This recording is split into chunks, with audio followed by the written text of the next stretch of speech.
Assalamualaikum warahmatullahi wabarakatuh. Selamat datang di channel kelas biologi SMA. Pada pertemuan kali ini kita akan mempelajari tentang Kingdom Plantae. Kita akan bahas tuntas tentang Kingdom Plantae ini.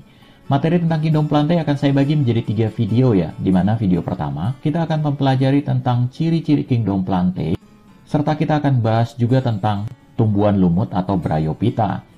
Pada video kedua nanti kita akan belajar tentang tumbuhan paku atau Pteridophyta, tumbuhan berbiji atau Spermatophyta.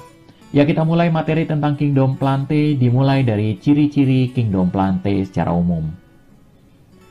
Ciri Kingdom Plantae yang pertama adalah sel-selnya eukariotik, yaitu sel-sel pada anggota Kingdom Plantae telah memiliki membran inti. Jadi kalau ini adalah sel dan ini adalah inti selnya, maka membran inti itu adalah selubung yang menyelimuti inti sel ini ya. Hati-hati ketukar dengan membran sel. Kalau membran sel itu bagian luarnya, yang ini nih ya, yang menyelimuti sel. Jadi kalau membran inti itu menyelimuti inti sel, kalau membran sel itu menyelimuti sel atau sitoplasma. Dan makhluk hidup yang sel-selnya telah memiliki membran inti ini dikenal dengan istilah sel eukariotik. Namun tidak semua makhluk hidup memiliki membran inti ya. Contohnya pada gambar berikut ini, di mana ini adalah gambar bakteri. Kita lihat di sini membran intinya tidak ada. Sel-sel yang tidak memiliki membran inti ini dikenal dengan istilah sel prokariotik. Dan makhluk hidup yang tidak memiliki membran inti ini atau selnya bersifat prokariotik itu cuma ada satu kingdom, yaitu Kingdom Monera, yang terdiri atas bakteri dan ganggang biru. Selain Kingdom Monera, sel-selnya adalah bersifat eukariotik, termasuk Kingdom Plantae. Ciri berikutnya adalah anggota Kingdom Plantae. Tubuhnya tersusun atas banyak sel atau dikenal dengan istilah multiseluler. Ya, ciri anggota Kingdom Plantae berikutnya adalah dinding selnya tersusun atas zat selulosa. Ya, ciri selanjutnya adalah seluruh anggota Kingdom Plantae itu memiliki klorofil atau zat hijau daun. Fungsi klorofil sendiri adalah untuk mengubah senyawa-senyawa anorganik menjadi senyawa-senyawa organik atau dikenal dengan istilah zat makanan. Sehingga seluruh anggota Kingdom Plantae itu mampu untuk membuat makanannya sendiri dan dikenal dengan istilah autotrof. Ya, berikut adalah bahan-bahan untuk fotosintesis di mana kemudian tumbuhan memerlukan karbon dioksida dan ini gratis ada di udara ya. Kemudian dibutuhkan juga air yang ada di tanah. Selanjutnya dengan adanya klorofil, maka dengan bantuan energi dari matahari, karbon dioksida dengan air ini akan dirubah menjadi oksigen dan zat makanan. Ciri Kingdom Plantae berikutnya adalah mengalami metagenesis atau pergiliran keturunan dalam siklus hidupnya. Untuk menjelaskan tentang metagenesis ini, saya akan ngambil salah satu anggota Kingdom Plantae yaitu tumbuhan lumut. Lumut pada tahap atau fase hidupnya akan menghasilkan alat kelamin atau gamet. Sama seperti manusia, alat kelamin ada 2 jenis yaitu alat kelamin jantan dan ada alat kelamin betina. Pada tumbuhan lumut, alat kelamin jantan akan menghasilkan spermatozoid, sedangkan alat kelamin betina itu akan menghasilkan ovum atau sel telur. Nah, fase di mana tumbuhan lumut ini menghasilkan alat kelamin dikenal dengan istilah fase gametofit. Selanjutnya, setelah terjadi peleburan antara sel kelamin jantan dan sel kelamin betina, akan dihasilkan zigot. Jadi sama seperti manusia ya. Selanjutnya zigot akan tumbuh dan berkembang, namun pertumbuhannya masih tetap menempel pada tumbuhan lumut tadi, yaitu pada fase gametofit ini ya. Kemudian pertumbuhan dan perkembangan zigot tadi akan membentuk struktur yang memanjang dan di ujung-ujungnya akan dihasilkan kotak spora atau sporangium. Saya perlihatkan pada gambar yang lebih jelas lagi ya. Nah, ini dikenal dengan istilah fase gametofit di mana kemudian di sini akan dihasilkan alat kelamin jantan dan betina. Kemudian nanti akan terjadi peleburan antara sel kelamin jantan dengan sel kelamin betina membentuk zigot. Zigot kemudian berkembang membentuk struktur yang memanjang seperti ini. Dan di ujungnya akan dihasilkan kotak spora, ini dia ya, atau dikenal dengan istilah sporangium. Dan di dalam sporangium ini akan dihasilkan spora. Nah, fase di mana tumbuhan lumut ini menghasilkan spora, ini dikenal dengan istilah fase sporofit. Selanjutnya, setelah spora matang dan dilepaskan ke udara, jika spora tersebut jatuh di tempat yang baik, maka akan tumbuh membentuk tumbuhan lumut seperti ini lagi ya. Nih, seperti ini lagi nih. Dan selanjutnya akan berkembang dan menghasilkan alat kelamin kembali ya, dan dikenal dengan istilah fase gametofit. Selanjutnya akan masuk ke fase sporofit dan menghasilkan spora lagi, dan kemudian jatuh lagi ke tempat yang baik dan tumbuh, dan seterusnya. Jadi dalam hal ini, lumut setelah melakukan atau masuk ke dalam fase gametofit itu akan diiringi dengan fase sporofit. Selanjutnya akan masuk ke fase gametofit lagi, dan kemudian akan masuk ke fase sporofit. Kemudian gametofit, sporofit, gametofit, sporofit, gametofit, sporofit.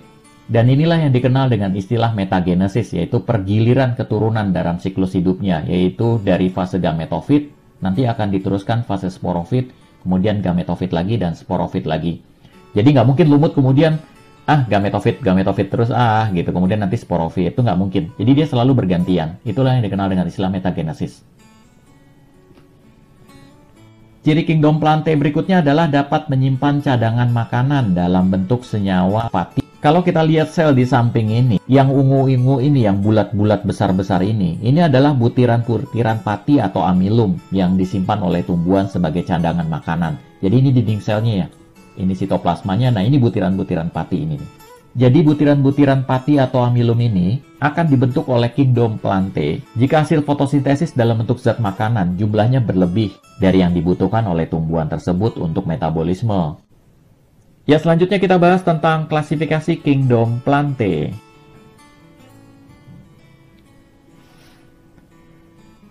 Ya, secara taksonomi kingdom plantae dibagi menjadi 3 divisio, yaitu divisio Bryophyta atau tumbuhan lumut, divisi Pteridophyta atau tumbuhan paku, dan terakhir adalah divisio Spermatophyta atau tumbuhan berbiji. Kita bahas satu persatu, kita mulai dari Bryophyta. Dan untuk video kedua nanti kita akan bahas tentang tumbuhan paku atau Pteridophyta. Dan di video terakhir atau video ketiga, kita akan bahas tentang Spermatophyta atau tumbuhan berbiji. Kita bahas tentang Bryophyta terlebih dahulu.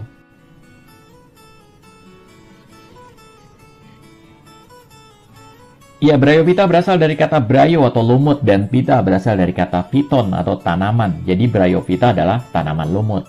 Ciri tumbuhan lumut adalah tubuhnya tidak dapat dibedakan antara akar, batang, dan daun.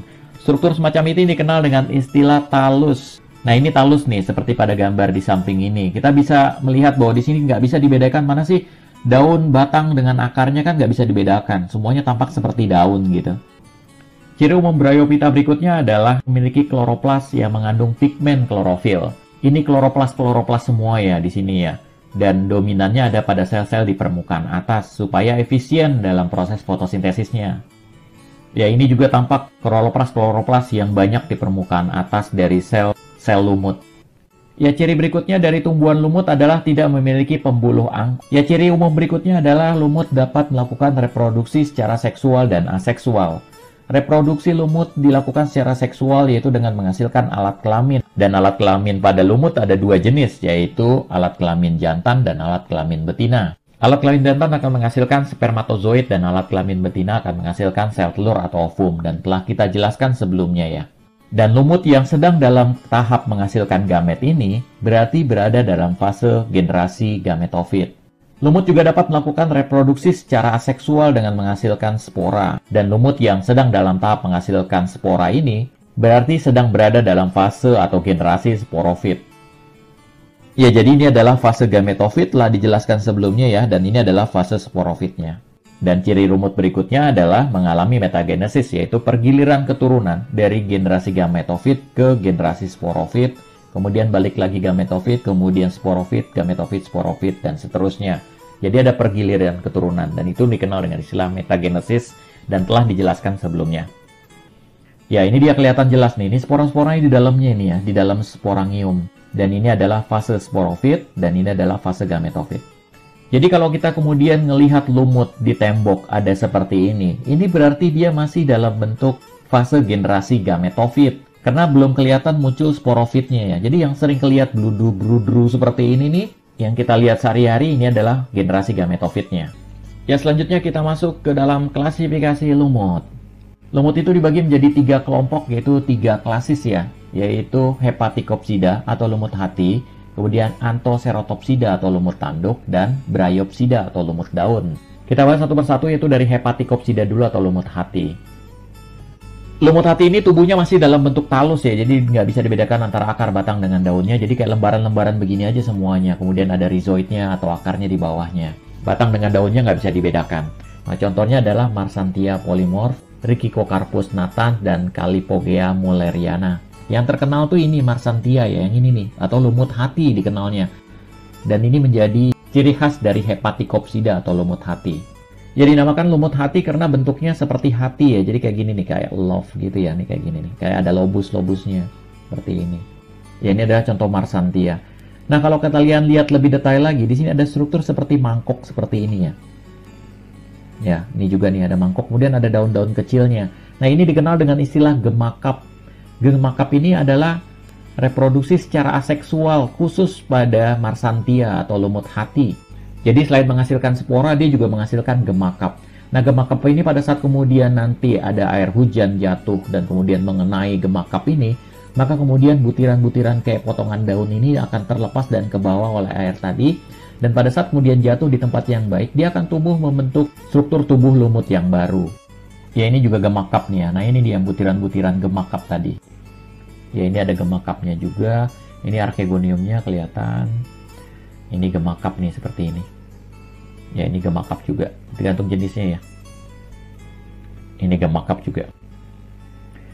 Ya kalau Rhicicocarpus ini kayak seperti ini ya. Dia hidup di air. Ini Rhicicocarpus juga. Ya selanjutnya adalah Anthoceratopsida atau lumut tanduk. Kenapa dinamakan lumut tanduk? Karena bentuk fase sporofitnya itu berbentuk seperti tanduk manjang seperti ini ya. Dan kemudian sporangiumnya atau kapsulnya itu juga kemudian meruncing memanjang sehingga kemudian menjadi satu dan berbentuk seperti tanduk. Inilah kenapa kemudian dinamakan lumut tanduk. Dan contoh yang paling terkenal itu adalah Anthocerosos ya. Kalian harus hafalkan nama-nama tadi ya. Yang tadi yang saya jabarkan dari lumut hati sampai lumut tanduk dan seterusnya. Itu yang umum, yang jamak-jamak dan kalian harus hafal ya. Ya ini juga, ini lihat nih kelihatan seperti tanduk kan seperti ini. Ini juga sama seperti tanduk. Itulah kenapa kemudian dinamakan lumut tanduk. Ya ini juga seperti ini nih. Jadi yang lumut tanduknya itu hanya fase sporofitnya doang, nggak metofitnya terserah gitu ya. Yang penting sporofitnya kalau kemudian dia runcing ujungnya seperti ini maka dikatakan sebagai lumut tanduk. Itu ciri khas dari kelas Anthoceratopsida. Ya ini juga, ini kelihatan jelas sekali ya, seperti itu. Ya next berikutnya adalah Bryopsida atau lumut daun. Ya, Bryopsida ini dikenal juga dengan istilah lumut sejati. Kenapa demikian? Karena lumut inilah yang sesungguhnya akar, batang, dan daunnya telah dapat dibedakan dengan jelas. Dan gara-gara lumut daun inilah maka kemudian lumut dimasukkan ke dalam kingdom Plantae yang sebelumnya masuk ke dalam Protista. Ya, cara hidup pada lumut daun itu dia berkelompok membentuk hamparan tebal seperti bludru seperti ini ya. Dan contohnya yang paling terkenal itu adalah Polytrichum dan Sphagnum. Kalian harus hafal nih ya, Polytrichum, Sphagnum itu Bryopsida. Dan yang paling sering yang kalian lihat sehari-hari itu yang seperti di tembok-tembok itu rata-rata adalah Polytrichum. Nah, seperti ini. Jadi kalau lihat di bawah kaca pembesar atau dibesarkan lagi, kita bisa melihat batang daun itu kelihatan jelas ya. Nah, ini nih. Ini kan batangnya nih, ini daun-daunnya. Nah, ini dia sama ya, nempel-nempel gini rata-rata Polytrichum. Nah, kalau Sphagnum nih seperti ini ya, daunnya tuh khas beda lagi. Ini batangnya udah kelihatan nih jelas nih. Kemudian akar-akarnya juga udah kelihatan jelas. Daunnya agak sedikit tebal ya dia, seperti ini Sphagnum nih. Nah, Sphagnum seperti itu. Ya, next berikut adalah manfaat dari tumbuhan lumut. Manfaat yang pertama dari tumbuhan lumut adalah sebagai vegetasi perintis. Sama seperti lichen yang telah kita bahas di Kingdom Fungi. Lumut juga mampu tumbuh di batu-batu di mana kemudian makhluk hidup lain tidak bisa tumbuh di dalamnya. Maka kemudian tumbuhan lumut dianggap sebagai tumbuhan perintis. Manfaat tumbuhan lumut berikutnya adalah tumbuhan lumut mampu untuk menahan erosi, di mana kemudian kalau kita lihat di hutan ini, lumut itu biasanya tumbuh di lantai-lantai bawah hutan seperti ini. Nah, pada saat terjadi hujan, maka lumut akan menghalangi air untuk keluar atau mengalir dengan deras gitu ya, karena terhambat oleh daun-daun atau batang-batang tumbuhan lumut tadi, sehingga kemudian mampu menahan erosi dan mengurangi bahaya banjir. Selain itu juga air yang tertampung atau terikat oleh tumbuhan lumut tadi bisa digunakan sebagai cadangan air di musim kemarau untuk kehidupan di dalam hutan. Selanjutnya manfaat tumbuhan lumut berikutnya adalah Marsantia. Ini dapat digunakan sebagai bahan baku untuk obat hepatitis. Manfaat tumbuhan lumut berikutnya adalah Sphagnum. Sphagnum ini digunakan sebagai bahan baku pembalut. Awalnya pembalut ini maksudnya adalah perban ya. Jadi pada Perang Dunia Kedua itu tahun 1918, itu banyak orang yang terluka dan membutuhkan pembalut untuk nutup lukanya sehingga tidak terjadi infeksi. Dan kemudian dicarilah bahan yang digunakan untuk menutup luka tadi, karena kapas sulit didapat pada waktu itu kena masa zaman perang, maka kemudian dicari alternatif lain yang tumbuhannya cepat untuk menghasilkan, Maka kemudian diliriklah sphagnum ini. Dan sphagnum ini ternyata memiliki kemampuan untuk menyerap dengan baik serta antimikroba. Sehingga luka yang dibalut dengan memanfaatkan sphagnum ini, itu akan meminimalisir terjadinya infeksi karena mengandung zat antimikroba. Dan produsen pertama yang melihat hal tersebut adalah Seluk Cotton. Namun setelah perang berakhir, stok dari pembalut atau perban ini itu dalam jumlah yang cukup banyak, sehingga kemudian harganya menjadi murah. Nah, kondisi ini kemudian dimanfaatkan oleh para suster atau perawat di rumah sakit untuk digunakan sebagai pembalut pada saat terjadi menstruasi. Dan ternyata hasilnya cukup memuaskan karena tidak perlu lagi seperti sebelum-sebelumnya di mana orang pada saat memakai pembalut itu dulunya masih menggunakan kain ya, kemudian nanti dicuci. Ada juga kalau di India itu di kainnya dimasukkan pasir, nanti pasirnya dibuang, kemudian kainnya dicuci lagi dan bisa dipakai di bulan-bulan berikutnya. Nah, kalau pakai Seluk Cotton ini dia tinggal langsung dibuang saja gitu, jadi nggak perlu dicuci-cuci lagi. Nah, fenomena kemudian pembalut ini digunakan untuk pembalut menstruasi itu dianggap peluang oleh perusahaan Seluk Cotton ini. Kemudian diproduksilah pembalut wanita untuk menstruasi. Dan terbitlah pembalut Kotex pada tahun 1920 yang bahan bakunya masih menggunakan sphagnum tadi ya. Dengan jargonnya adalah simply the laundry's problem. Jadi nggak perlu nyuci-nyuci lagi, kalau udah pakai selesai buang saja gitu. Jadi simple sehingga kemudian wanita-wanita pada saat terjadi menstruasi itu tidak perlu repot-repot lagi. Dan kemudian pembalut ini berkembang sampai sekarang dan mereknya masih ada ya, Kotex yang ini nih ya. Aduh, ini bukan endorse ya, maaf ya. Tapi emang harus saya lihatkan ke kalian biar jadi pengetahuan buat kalian. Ya, demikian selesai sudah materi tentang Kingdom Plantae, yaitu ciri-ciri Kingdom Plantae beserta dengan pembahasan tentang tumbuhan lumut. Sampai ketemu di video selanjutnya, yaitu tentang tumbuhan paku atau Pteridophyta, dan terakhir nanti ada video ketiga juga seri dari Kingdom Plantae ini, yaitu tentang tumbuhan berbiji atau Spermatophyta. Saya doakan semoga kalian belajarnya sukses dan mendapatkan nilai yang bagus-bagus. Wassalamualaikum warahmatullahi wabarakatuh.